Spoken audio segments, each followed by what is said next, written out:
안녕하세요. 여러분의 아침을 축복으로 가득 채워줄 특별한 시간을 함께 나누게 되어 정말 기쁩니다.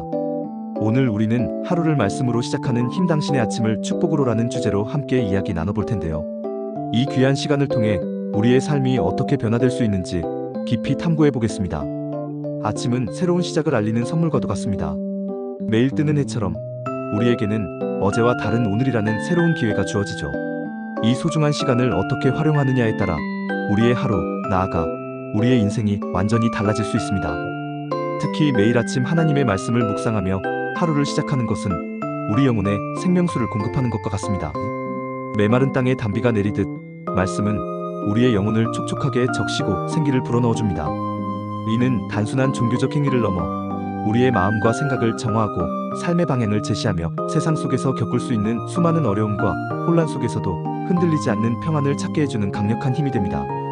묵상은 말씀과 기도를 통해 주님과 개인적으로 만나고 대화하며 교제하는 지극히 사적인 시간이자 가장 신성한 순간입니다. 바쁜 일상 속에서 잠시 멈춰서서 나 자신과 하나님과의 관계를 돌아보고 그분의 음성에 귀 기울이는 시간이 바로 묵상입니다. 이 시간은 마치 숨가쁜 레이스 중 잠시 멈춰서서 물을 마시고 숨을 고르는 것과 같습니다. 매일 아침 짧지만 깊은 묵상을 통해 우리는 하루를 경건하게 시작할 수 있습니다. 경건함이란 단순히 엄숙함을 의미하는 것이 아닙니다.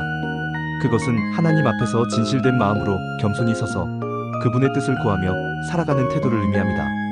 이러한 경건한 시작은 우리의 하루를 목적이 분명하고 의미 있는 시간으로 만들어줄 것입니다. 왜 아침 묵상이 그토록 중요할까요? 우리는 하루를 시작하며 수많은 정보와 요구에 노출됩니다.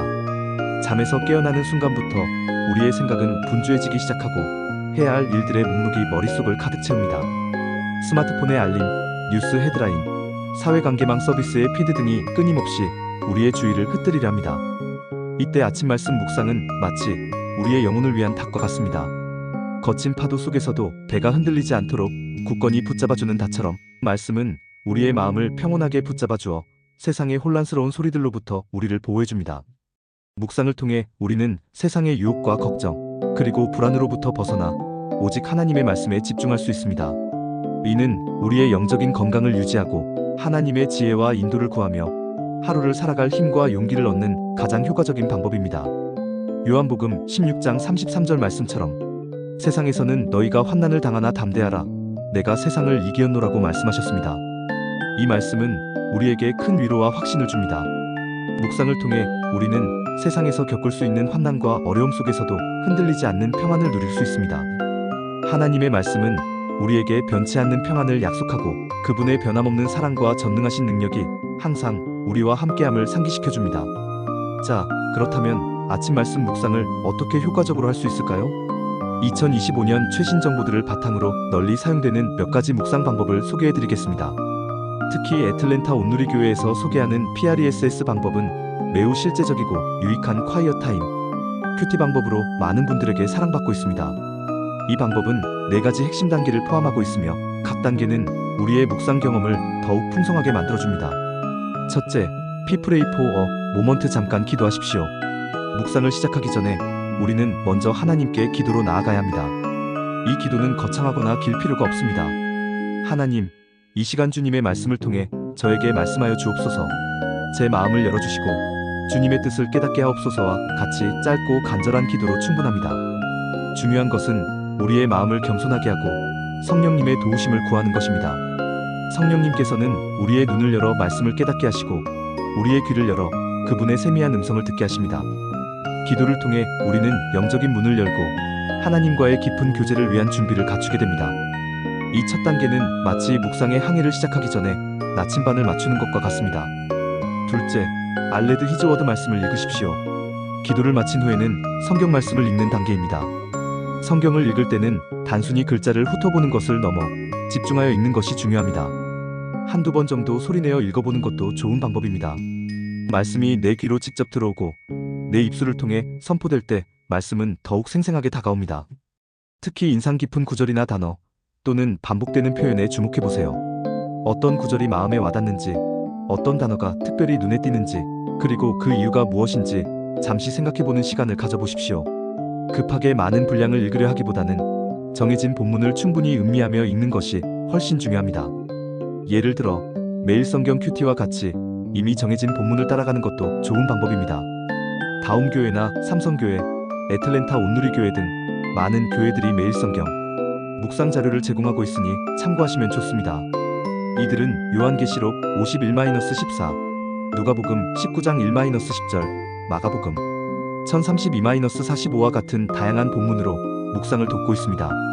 셋째, 이 이그제민 히즈워드 말씀을 관찰 묵상하십시오. 2단계는 PRESS 방법의 핵심이자 말씀이 우리의 삶 속으로 깊이 들어오는 통로입니다. 말씀을 읽은 후에 그 말씀의 의미를 깊이 생각하고 나의 삶에 어떻게 적용할 수 있을지 탐구하는 시간입니다. 다음 질문들을 스스로에게 던져보세요. 이 말씀은 나에게 무엇을 말하고 있는가? 이 말씀 속에서 하나님은 어떤 분이신가? 그분의 성품과 능력, 그리고 나를 향한 사랑은 어떻게 나타나 있는가? 나는 이 말씀을 통해 무엇을 배워야 하는가? 내가 회개해야 할 부분은 없는가? 나의 생각, 말, 행동 중에서 말씀에 비추어 수정해야 할 부분은 없는가? 내가 삶 속에서 실천해야 할 부분은 없는가? 어떤 구체적인 행동을 통해 이 말씀을 삶에 적용할 수 있을까? 이 말씀이 나에게 주는 위로나 격려는 무엇인가? 삶의 고난 속에서 이 말씀이 나에게 어떤 희망과 평안을 주는가? 이 질문들을 통해 말씀의 의미를 더 깊이 파고들고 단순히 지식적인 이해를 넘어 영적인 깨달음을 얻게 됩니다. 말씀을 묵상하는 동안 떠오르는 생각이나 감정들을 기록해보는 것도 큰 도움이 됩니다.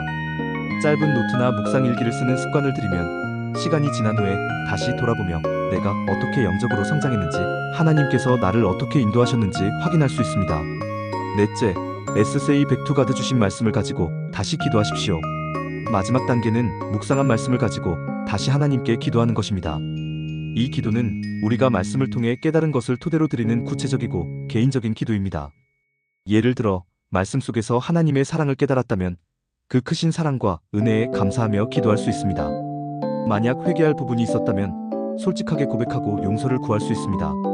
혹 삶의 어려움 속에서 위로와 힘을 얻었다면 그 위로에 감사하며 다시 일어설 용기를 구할 수 있습니다. 실천해야 할 부분이 있다면 그 말씀을 삶에 적용할 수 있도록 성령님의 도우심과 지혜를 달라고 간구할 수 있습니다. 묵상 기도는 단순히 요청만 하는 것이 아니라 하나님과의 깊은 대화이자 친밀한 교제의 시간입니다. 말씀을 통해 받은 은혜와 도전, 그리고 우리의 결단을 다시 하나님께 올려드리는 것이죠. 이 기도를 통해 우리는 말씀을 나의 삶에 살아있는 진리로 받아들이고 말씀에 순종하겠다는 확고한 결단을 다지게 됩니다. 묵상을 마무리하는 방법도 다양합니다. 묵상 후에는 찬송가를 부르며 감사의 마음을 표현할 수 있습니다. 찬송가 546장 하나님은 우리의 피난처 되시니나 287장 예수는 나의 힘이요와 같이 묵상 내용과 관련된 찬송가를 선택하여 부르는 것은 우리의 마음을 더욱 풍요롭게 하고 하나님을 향한 사랑과 헌신을 고백하는 좋은 방법입니다. 또한 사도신경으로 신앙을 고백하며 묵상을 마무리할 수 있습니다.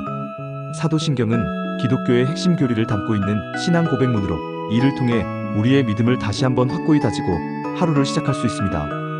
이 외에도 주기도문이나 자유로운 기도로 마무리할 수 있습니다. 중요한 것은 묵상을 통해 얻은 영적인 깨달음과 은혜를 삶 속에서 이어가겠다는 결단과 다짐을 하는 것입니다. 추가적으로 말씀 묵상을 돕는 다양한 자료들을 활용하는 것도 매우 효과적입니다. 앞서 언급했듯이 다움교회, 삼성교회, 애틀랜타 온누리교회 등 많은 교회들이 유튜브 채널을 통해 아침 묵상 관련 영상이나 매일 성경 묵상 콘텐츠를 제공하고 있습니다. 이 외에도 다양한 묵상 관련 도서나 어플리케이션들도 여러분의 묵상 생활에 큰 도움이 될 수 있습니다. 예를 들어 묵상과 삶 성경 앱과 같은 어플리케이션은 매일의 본문을 제공하고 관련 해설과 적용 질문들을 제공하여 묵상을 심화하는 데 도움을 줍니다. 또한 기독교 서점에서 묵상집이나 주석서를 참고하는 것도 좋습니다. 중요한 것은 자신에게 가장 잘 맞는 방법을 찾고 꾸준히 실천하는 것입니다. 처음에는 어렵고 어색하게 느껴질 수도 있습니다. 마치 운동을 처음 시작할 때 근육통이 오는 것처럼 영적인 훈련도 처음에는 익숙하지 않을 수 있습니다. 하지만 포기하지 않고 매일 꾸준히 말씀을 가까이 한다면 놀라운 변화를 경험하게 될 것입니다. 아침 말씀 묵상은 우리의 하루를 변화시키는 강력한 도구입니다. 이 시간을 통해 우리는 세상의 소음으로부터 벗어나 하나님의 음성에 귀 기울이고 그분의 사랑과 지혜 속에서 참된 평안을 얻을 수 있습니다. 말씀은 우리의 영혼을 살찌우고 우리의 삶에 빛을 비추며 우리가 나아가야 할 길을 분명히 보여줍니다. 하루를 말씀으로 시작하는 힘은 단순히 종교적인 의무를 넘어 우리의 삶을 축복으로 가득 채우는 진정한 축복입니다. 이 작은 습관 하나가 우리의 생각과 태도를 바꾸고 관계를 회복하며 우리의 모든 선택에 긍정적인 영향을 미치게 될 것입니다.